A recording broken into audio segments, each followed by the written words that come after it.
नमस्कार, हमारे इस खास बुलेटिन में आपका स्वागत है। मैं हूं आपके साथ आस्था कौशिक। मैं आपको बताऊंगी सीमा हैदर ने कैसे दिलवाले दुल्हनिया ले जाएंगे फिल्म के अंदाज में मनाया करवा चौथ।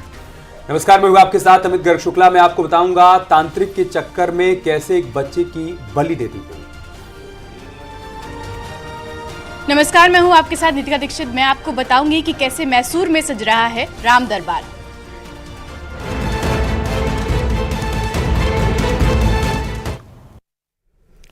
सीमा हैदर ने बिल्कुल फिल्मी अंदाज में करवा चौथ मनाया। सीमा का यह पहला करवा चौथ था और उसका वीडियो अब सोशल मीडिया पर धूम मचा रहा है।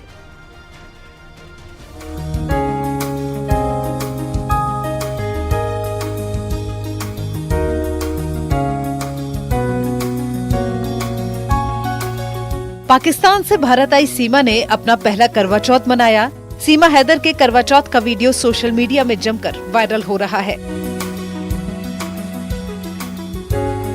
देखिए, इस वीडियो में सचिन सीमा को मंगलसूत्र पहना रहा है। सीमा दुल्हन की तरह सजी हुई है। सचिन ने सीमा को मंगलसूत्र पहनाया और सीमा ने सचिन के पैर भी छुए। देख लीजिए ये तस्वीरें। जो लोग सीमा और सचिन के रिश्ते पर सवाल उठाते हैं, उन्हें इन्होंने जवाब दे दिया है। सचिन ने सीमा के गले में मंगलसूत्र पहनाया। अब इनके रिश्ते का सबसे बड़ा प्रमाण और क्या होगा। देखिए, इस दौरान सीमा और सचिन दोनों कितने खुश दिखाई दे रहे हैं। इन्हें खुश देखकर परिवार का हर सदस्य भी बेहद खुश है। चांद निकलने के बाद सीमा ने चांद देखकर सचिन को देखा और फिर करवा चौथ का व्रत तोड़ा। सीमा के इस वीडियो ने सोशल मीडिया में धूम मचा दी है।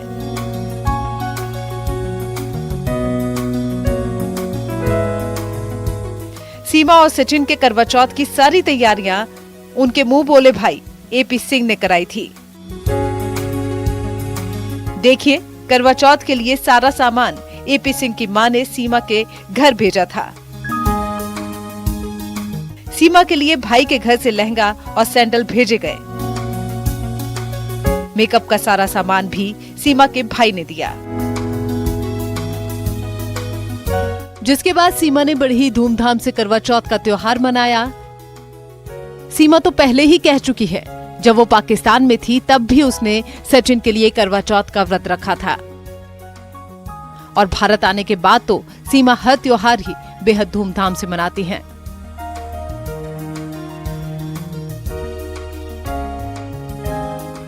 हिंदू रीति रिवाज के मुताबिक वो हर रस्म अदा करती हैं,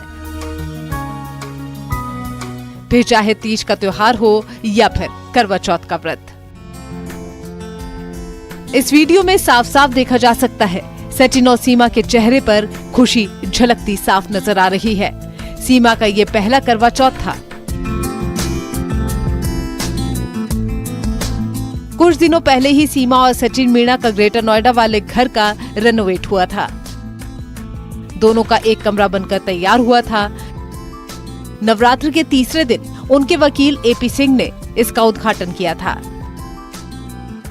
सचिन सीमा ने कहा था कि उनके YouTube और Instagram के कमाई से ये कमरा बनकर तैयार नहीं हुआ है, बल्कि लोगों के सहयोग से ये कमरा तैयार हुआ है। और अब अपने इसी नए घर में दोनों ने धूमधाम से मनाया पहला करवा चौथ। न्यूज़ 18 के लिए नोएडा से हिमांशु शुक्ला की रिपोर्ट। तंत्र मंत्र के चक्कर में एक मासूम की बलि ले ली गई। दरअसल बेटे की चाहत ने एक शख्स को इस कदर अंधविश्वास में उलझा दिया कि वो बेटे के लिए अपनी बेटी की उसने बलि देने का मन बना लिया।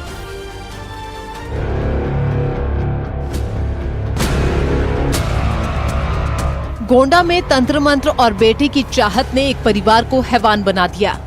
आरोप के मुताबिक बेटे की चाहत में इन लोगों ने पड़ोसी की 22 महीने की मासूम बच्ची की बलि चढ़ा दी।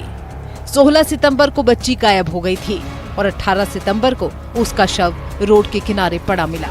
जांच के दौरान पता चला कि अलगू ने अपनी साली और तांत्रिक के कहने पर 22 महीने की मासूम बच्ची की जान ले ली है। पुलिस ने हत्या में शामिल 4 लोगों को गिरफ्तार किया है। 22 माह की बच्ची लापता हो गई थी, जिसमें पुलिस को सूचना प्राप्त होने पर पुलिस के द्वारा धारा 363 आईपीसी में मुकदमा पंजीकृत कर लापता बच्ची की तलाश की जा रही थी। इसी क्रम में पुलिस अधीक्षक महोदय के द्वारा थाना खोड़ारी को व क्षेत्राधिकारी मनकापुर को निर्देशित किया गया था कि प्रयास करके जल्द से जल्द बच्ची की बरामदगी की जाए। अलगू नाम का ये शख्स बेटा चाहता था और बेटे की चाहत ने उसे अंधा बना दिया। उसकी साली के कहने पर वो एक तांत्रिक के संपर्क में आया। गांव में रहने वाला ये तांत्रिक अपनी पत्नी के साथ झाड़ फूंक और जादू टोना करता था। प्रियंका के द्वारा अपने पड़ोस में रहने वाले महंगी व जोगना, जो कि झाड़ फूंक का कार्य भी करते हैं, उनसे संपर्क किया गया और बताया गया कि मैं और मेरी बच्ची की कोई बच्चा नहीं है और हम बच्चा चाहते हैं। जिसके क्रम में महंगी के द्वारा उसे आश्वस्त किया गया कि जो है आपको बच्चा होगा। इसके क्रम में मैं झाड़ फूंक करूंगा, पूजा पाठ करूंगा। इन लोगों ने अलगू से पड़ोसी की मासूम बच्ची की बलि देने के लिए कहा। बस फिर क्या था, बेटे की चाह में अलगू पागल हो गया। मासूम का गला दबाकर मौत के घाट उतार दिया। बच्ची की हत्या करने के बाद उसने मासूम के शव को एक सुनसान इलाके में फेंक दिया। 2 दिन बाद जब पुलिस को मासूम बच्ची का शव मिला तो पुलिस के पास कोई सुराग नहीं था। लेकिन गोंडा पुलिस ने कई टीमें बनाकर मामले की जांच शुरू की तो धीरे धीरे मामले की हकीकत सामने आने लगी। पूछताछ के दौरान पुलिस को तांत्रिक पति पत्नी के बारे में पता चला। शक होने पर जब इनसे पूछताछ की गई तो सारी हकीकत सामने आ गई। पूछताछ में खुलासा हो गया कि मासूम बच्ची की बलि दी गई है और बलि के पीछे की वजह है बेटे की चाहत। पुलिस के द्वारा जब लगातार जांच की जा रही थी, उसी क्रम में घबराकर इन लोगों के द्वारा दिनांक 18/10/23 को बच्ची के शव को चक रोड पे फेंक दिया गया। पुलिस के द्वारा चारों अभियुक्तों को प्रकाश में लाकर गिरफ्तारी की गई है। अन्य आवश्यक विधानिक कार्रवाई की जा रही है। पुलिस ने सभी आरोपियों को जेल भेज दिया है। इस मामले से पूरे इलाके में सनसनी फैल गई है और किसी को यकीन नहीं हो रहा है कि आज के दौर में भी कोई अंधविश्वास के चक्कर में बलि जैसी वारदात को अंजाम दे सकता है। न्यूज़ 18 के लिए गोंडा से देवमणि त्रिपाठी की रिपोर्ट।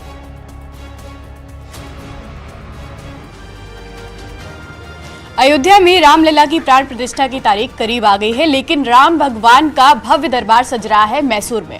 हम आपको दिखाते हैं कैसे मैसूर के लोग राम दरबार के दीवाने हो रहे हैं।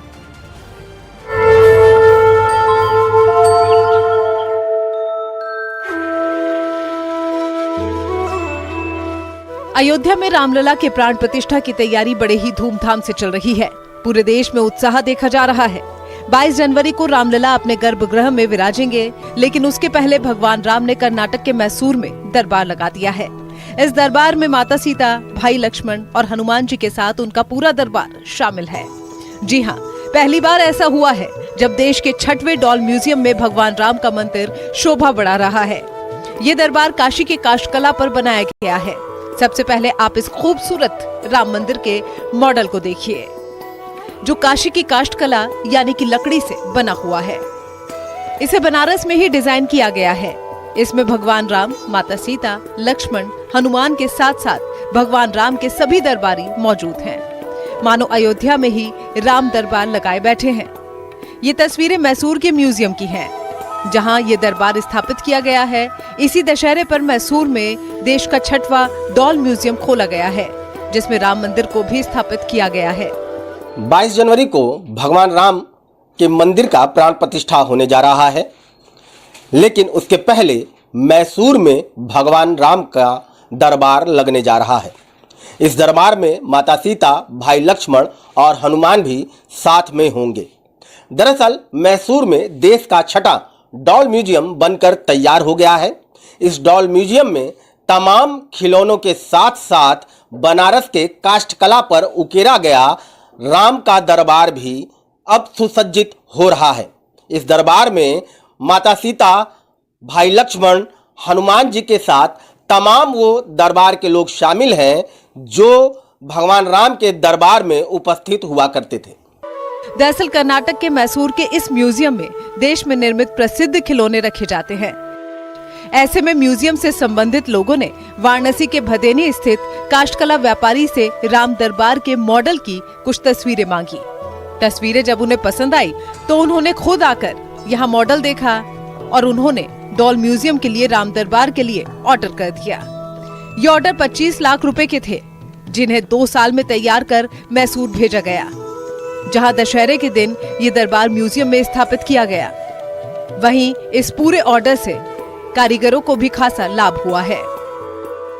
ये जितना भी मैसूर में पूरे विश्व भारत का छठा डॉल म्यूजियम बन रहा है, वो लोग सारे लकड़ी के खिलौनों को डॉल्स कहते हैं वहाँ पे, तो उसका म्यूजियम लगा जहाँ से यहाँ से जितनी भी राम के संबंधित प्रतिमाएं, राम दरबार हुआ, रावण का मुखौटा हुआ, भगवान श्री कृष्ण का विराट रूप हुआ, गरुण हुआ, जितनी भी रामायण की 42 सीन्स हुए, राम सेतु निर्माण, लक्ष्मण शक्ति, रामेश्वरम पूजा, तो हम लोग का ये पिछले हम लोग 2 साल से इस पे मेहनत कर रहे थे और बहुत ही खुशी है कि हम लोग कामयाब हो पाए और अब वहाँ पे सज गया और इसी दशहरा में वहाँ उसका उद्घाटन हुआ है। गौर करने वाली बात तो ये है कि इस राम मंदिर का मॉडल काष्ठकला व्यापारियों ने कोरोना काल में बनाया था। रामायण सीरियल देखने के बाद इस डिजाइन को बनारस के काष्ठकला पर उकेरा गया था। काशी से अयोध्या तक और अयोध्या से पूरे देश तक इस मॉडल की डिमांड देखने को मिल रही है। न्यूज़ 18 के लिए वाराणसी से रवि पांडे की रिपोर्ट।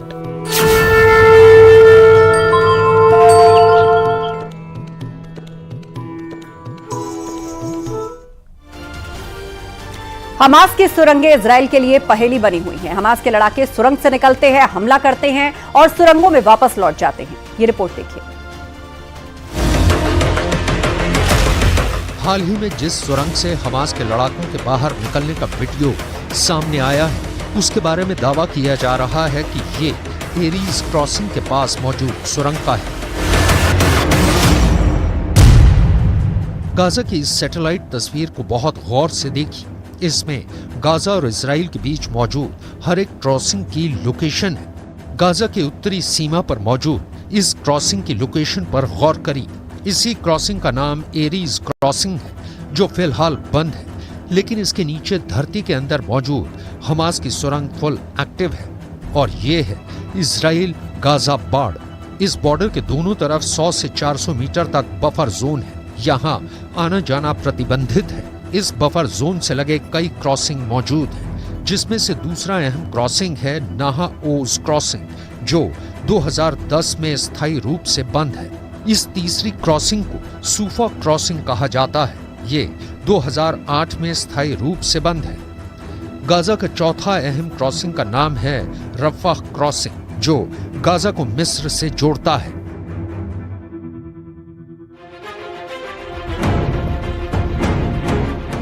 रफा क्रॉसिंग को पहली बार विदेशी नागरिकों के लिए खोला गया है।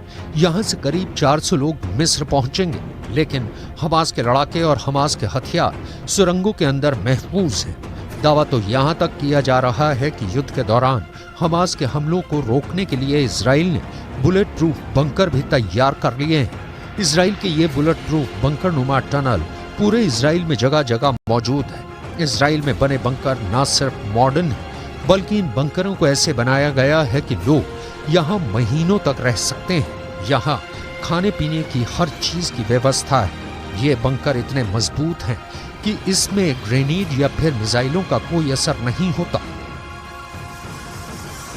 ट्रेन स्टेशन 2018 में बना, लेकिन इसे हम बंकर स्टेशन भी कह सकते हैं, क्योंकि बड़े युद्ध की स्थिति में यह बंकर के तौर पे काम करेगा। एक बार आपको ऊपर दिखाते हैं, यह सरफेस का एरिया है। जो नीतियां बनाई गई हैं, जिस तरह से इस ट्रेन स्टेशन को बनाया गया है, सामान्य तौर पे ये इतना मजबूत है कि इन पर गोलियों का असर नहीं होगा। ये बड़ा गेट, अगर जरूरत पड़े इसको बंद करने की तो ये बंद किया जाएगा, और इस पे कुछ भी मिसाइल भी आप मार दे तो बहुत मुश्किल से ये टूटेगा। इजराइल का ट्यूब टनल बम और मिसाइल से पूरी तरह से सुरक्षित माना जाता है।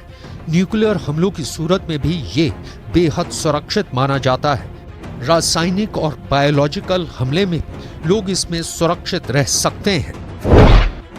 इजराइल की तैयारियों से साफ है, इजराइल बड़े युद्ध के लिए तैयार है। इजराइल में बने अंडरग्राउंड मेट्रो की लंबाई 150 किलोमीटर है। वहीं दावे के मुताबिक गाजा में मौजूद हमास की सुरंगों की लंबाई करीब 500 किलोमीटर है। हमास के लड़ाकों को गाजा पट्टी में बनी सुरंगों की पूरी जानकारी है। गाजा पट्टी के नीचे बनी किस सुरंग में कौन से हथियार रखे गए हैं और कौन सी सुरंग कहां निकलती है, इसका पूरा लेखा जोखा हमास लड़ाकों के पास मौजूद है। दावा किया जा रहा है कि गाजा पट्टी के नीचे हमास ने इन सुरंगों को जंग लड़ने के मकसद से ही बनाया था, ताकि वक्त आने पर वो इन सुरंगों के जरिए इजराइल के सैनिकों पर हमले कर सके, जैसे इस वीडियो में करते हुए देखा जा सकता है।